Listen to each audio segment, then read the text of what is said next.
to meet you. Nice I'm to meet you. Ruby. I'm Talia. Welcome to Waveforevafilms. This is our artist. To begin, you can tell us about where you grew up. Well, I grew up in a small town. I was a big cheerleader. It's all I ever did was cheer. I was a big tumbler. My body is paying for it today because I'm a hairdresser now. So I'm standing up. Are you too? Stop. Are you? Stop. What? And a makeup artist. No, but I will be certified in makeup. So what do you do, like braid? Big curls? Yes. I'm trying to do that's like what I want to learn too.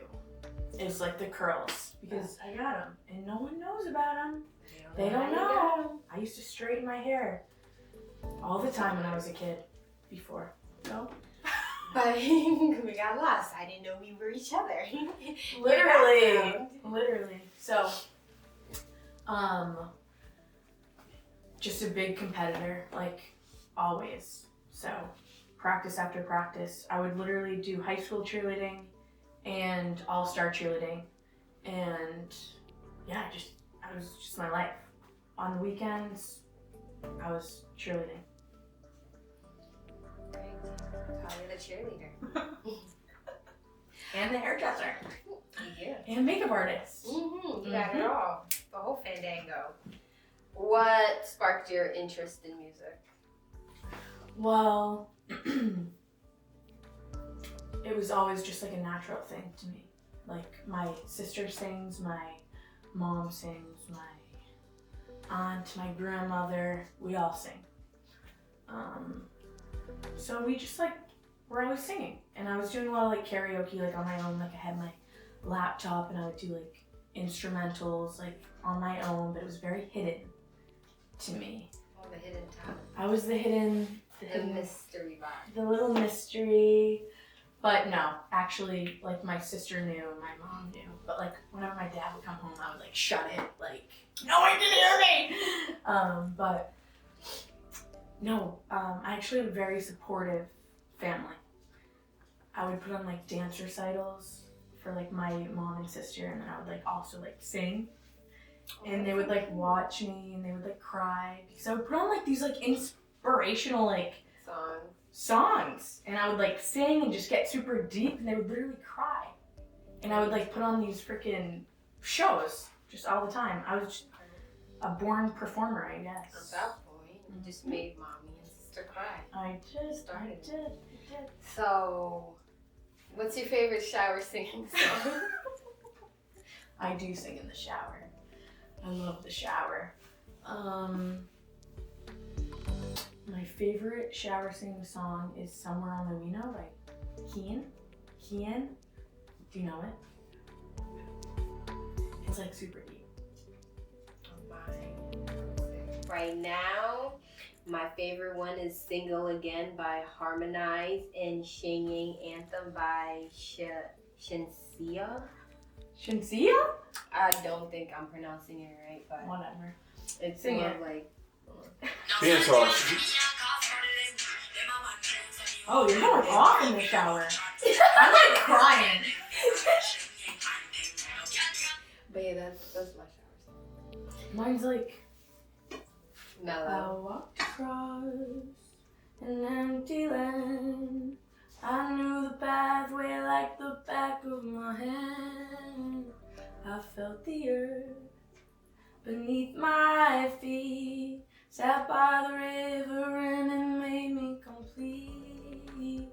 Oh, simple thing, where have you gone? I'm getting old and I need something to rely on.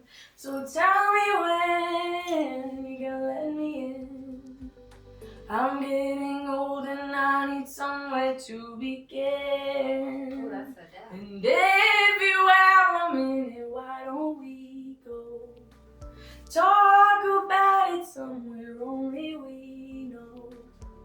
This could be the end of everything, so why don't we go somewhere only we know? Oh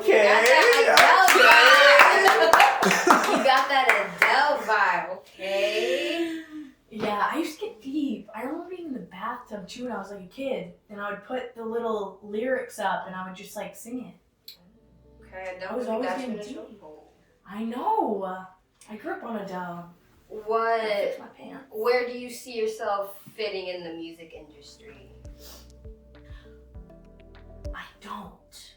I don't see myself fitting in. I definitely think that I would take it somewhere else.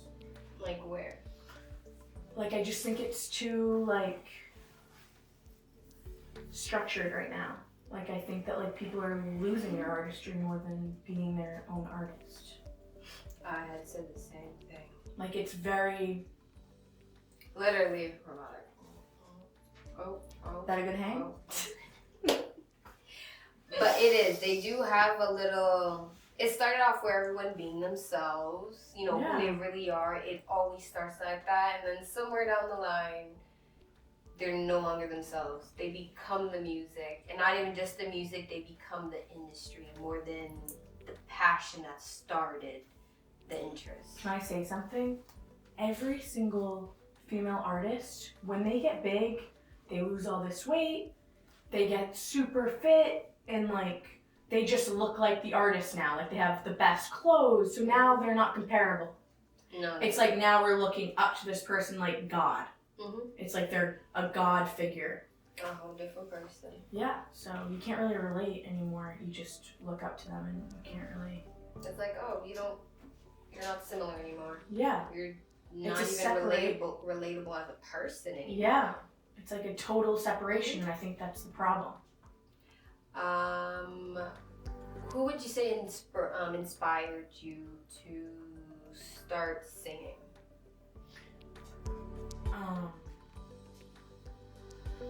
Like it kind of, I just always had that like inspiration in the back of me, but like professionally, when I got over, like I had really bad stage fright, like super bad. Like I wouldn't sing in front of anyone except like my mom and sister. So when I got over that was in college that I got over it. And I would sing in my dorm rooms, like with everyone, like they would like invite us over and I would like sing at the parties. Like everyone would shut off the music and literally put an instrumental on for me and I would just sing. And then I started kind of getting more confident in my singing. Like I'm like, oh, like people like this, like they get inspired by it. So that kind of motivated me. And I actually went on American Idol. Oh, okay, we got an American Idol contestant. I'm an American Idol contestant. I didn't make it through, but I auditioned twice, and I auditioned for The Voice twice. So that was where I like really got moving and like wanted to like make it like a thing. Like I was just feeling motivated. I'm like, I can take this somewhere, like why not? But at my salon, I was an assistant for a very long time, 4 years. I was an assistant. And I watched this lady, Lisa Bello, if you're watching. I was watching her, and it was a friend of she was a friend of a stylist at the salon. And I was showing her my singing videos. And she told me to like come to like where she was like performing at the W Hotel, and I would go there all the time. And I like met this guitarist, and that's like where everything started. I started meeting all the Boston artists. I started meeting all musicians, and then like I just kind of became like a little more known, and they would let me like sing with them, and they just kind of took me under their wing, and it was really great. And then that's when I like started performing and writing. That was like when I started writing, all because of Lisa Bello. So do you think the team that took you under their wing made you more confident in what you do? Yeah, because I just separated myself from musicians and singers. Like I never thought that I was like them. I just don't think of myself like that way. Okay, you sing, but you don't see yourself there, but it is Yeah. what you do. Yeah. Have you done any performances lately? Yes. I perform at Odessa in Boston. It's an open mic. It's every Monday. And I perform my original songs there. Do you have any songs out there? Not yet. Do you plan on putting a song out there? You want to tell you what? Do you want me to tell you when? Yeah, some more details. We love more details. It's coming out in April. Maybe at the end of April, maybe the middle. It's like in that mastering production section of the song. I've never made a song. This is the first song I've ever made, like entirely. I write songs, but I come up with like melodies in my head, but yeah, this is the first song that I've like brought into someone's attention and like we worked on it together. It's really cool. So do you work with a team or do you work by yourself? I work with this one guy. His name is Andres, and he's on tour right now. He's actually in Puerto Rico with some big Latin artists. So he doesn't have much time for me, but we're still working on it. He also took me much under his wing, and I definitely grew a lot from him, helping me out. Do you do any song features with anyone? No, not yet. Do you plan on it? Like a singer or like musicians? Yeah. Singer, musician. Today, before I came here, I met these two artists at Odessa at open mics, and we're working on all of my songs right now. And they're playing them for me. They're gonna be in it, or they're helping you? We're gonna have like the live. Potential. We're gonna have like the live productions together. Okay. How do you feel that? What way do you think you could impact the music industry? Well, I wasn't very confident in my singing and just like putting myself out there. So I hope that I can like inspire people like me that like have that fire under them, but they're like so freaking afraid of just like being themselves and being different. I hope that I can inspire them because we would have so much more music. So much more. Coming artistry from in general. Coming from a person who was in this little shell of being shy, what would you tell any upcoming or any artist thinking of, well, not necessarily an artist right now, but someone, who thinks they want to be an artist, want to go down that road? What would you say to somebody who doesn't have the confidence yet, but wants to gain it to really put themselves out there? You can't do it wrong. Stop being such a perfectionist. That's a really good point. You just have to like... You can't do it wrong. Just put it out there and then see what happens and then go from there. Like step by step. Just go. Run! Sing! Every musician sends a message with their music. Like, for example, Beyonce, a lot of hers is about either being black or just herself and her confidence. Like woman empowerment. Yeah. Justin Bieber, my husband, writes songs about himself, how he feels. Yeah. More than paying attention to anyone else. It's just more of, this is how I feel today, this is what I want to say today, this is what's going on with me today. Yes, that's me. Because my lyrics literally come to me in my car when I'm driving. That's when all of these thoughts are downloaded. Mine comes with a melody. So it's a lot to do with society and my feelings. So my music, it's not really about like breakups. And I feel like a lot of people sing about breakups. And that's like all we sing. Yeah, well, men seem to be a broad thing because a lot of people are hurt and a lot of people relate, a lot of people want to feel. So it's like, it's less of what I want to do, more of what do they want to hear. How do the fans feel today? A lot of people will talk about like, relationships. I think they want to hear about broken hearts. Let me sing about a heart that I've never had. Right. Everyone sings about heartbreaks because I feel like everyone sings about heartbreak. So it's like, I know that a heartbreak song will get me somewhere. So let's just sing about heartbreaks. Yeah, It's like like the people that wear white t-shirt and blue jeans. All the girls got a selfie. Once Cut Adele that out, gets, maybe. once Adele gets But like everyone's doing the same thing. Like, They are. can we please break out of this like Matrix merry-go-round thing that we're in? Which is my first song. It's called Merry-Go-Round. Okay. Do you have any songs you're writing currently?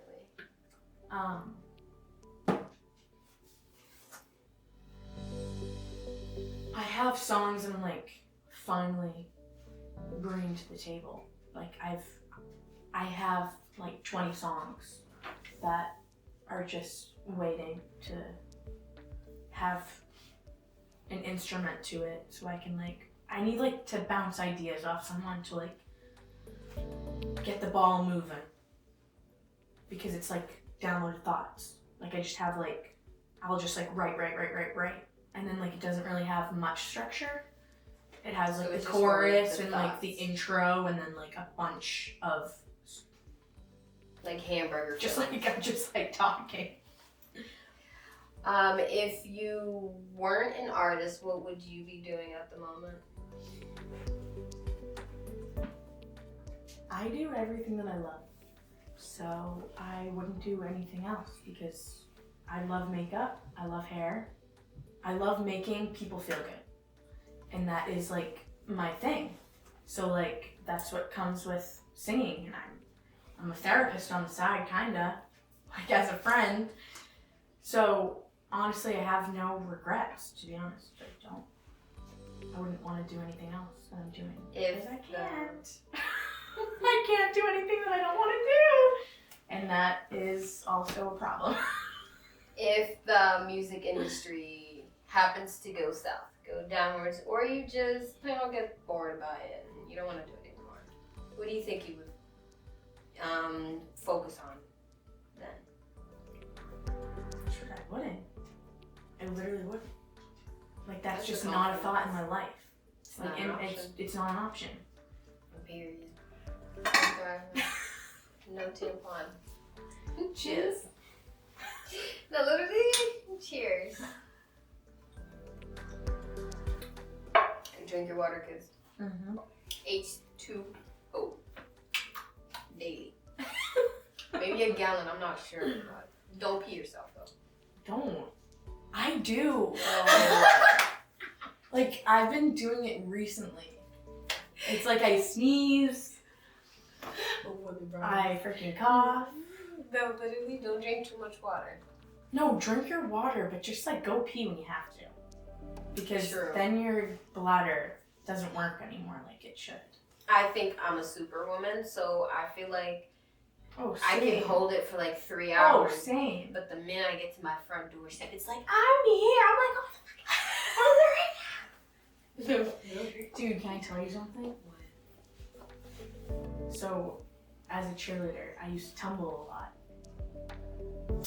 I had to get these specific tampons that actually would go like this, and they would like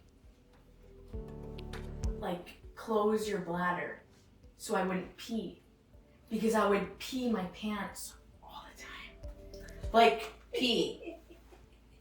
And you don't want that. No, you don't. Especially not when you're cartwheeling No. in the air and then it goes spray, And you spray see, to the well, no, it audience. doesn't spray out, but like you can see it, and it just feels uncomfortable. So yeah, there's a thing. If you pee your pants, there are tampons that go like this, and that's I don't even it's know very what interesting. this means. Because your bladder, it's like the way, like there's like this like flap inside that closes, and it's on the diagram on the back of the tampon thing. That's how I learned about it, and I was like, wow, that's very interesting. It's a whole different section For all the women out there, for all the women. she's letting you know what to use. She's helping because I am. I'm a helper. I still don't know what she's talking about. I never gatekeep. Ever. No, sharing is caring. Sharing is Unless you caring. don't I've learned care. it from the Care Bears. Yes. And Barney. He lied to us a lot, but it's okay. Dude, what did Barney say? I love you, you love me. That's a fucking lie. Barney does not love me. No, remember when Barney sings a song? It's like, if you love somebody, they'll love you back. I love you, and then you'll love me. Barney lied to us. It's true. What would you say your favorite song is? Okay, honestly, right now, Liz by Remy Wolf. I like her music. If you would perform with any artist, who would it be? Okay.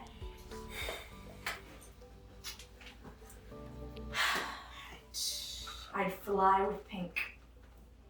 Pink is really good. Pink is a performer, and I stand by Pink. I think that she's just so real. And she flies. She goes up in the air and she spins around. You ever see that Glitter in the Air performance at the Grammys? I don't watch the Grammys, but I watched the YouTube clip of Pink. I don't watch them. Bro, you need to watch the Glitter in the Air by Pink and at the Grammys. She literally has a leotard on and it's all sparkles and it's like it's her skin. Like it's like see-through, but it's like sparkles and it's like tan. And she literally gets like dipped in water. Like she's on like that little like aerobic, like it's to your legs and your spit. Yeah, that thing. And she's upside down. She's singing beautifully. And she gets sunk into water and then she spins around and sprinkles on everyone. She gets the whole crowd wet. All these famous people. And she's just spinning pink water on her, on everyone. Pink water. Not pink water, but like Pink's water. Because it's Pink getting dunked in the water and it's her water now. It does make sense. How do you feel the internet, how the internet impacted the music industry? Music business. Say that again? How do you think the internet impacts the music industry, and by internet mainly the fans or people who aren't fans themselves? Oh, it just depends on what you follow. Truly. Everyone has their own thing that they follow. So say that you follow like a bunch of like, I think that one toxic thing is like girls following you super skinny, perfect, nose. This is like the most toxic it gets for women, is following that figure that you can never be like, and it might not even be true, like how they are. So I think that that's like the most toxic that it can get, is like following someone that you can't look like and you like obsess over their like look and figure, and it's just too perfect to be true. So that's toxic. And then you have like the moms with the dogs. The moms always get the dog right away. They know that you're a mother. And they give you the dog and the cat videos right away, and they make you all fuzzy. True. No, honestly. So what's next for you? What's next? I think I'm just gonna work on like collaborating with artists, because I didn't really have a lot of artist friends growing up. So just working with artists and like collaborating and like really getting to know like my artist brain and like not being like scared or holding back and just pushing it out. Where can the audience find you? You guys can find me on Instagram, Talia Day Music. And if you want to get your hair done, you can follow me at Talia Day Beauty, because I'm a double girl. I'm like Hannah Montana. Living a double life. Living a double life. Hair during the day, music at night. Yeah, it literally is. It is that. That's it. I'm grinding right now, like, grinding. But you gotta do it when you're young. You do. Well, it was really nice meeting you. Nice seeing you. It was nice meeting you too, Ruby. Till next time. Till next time.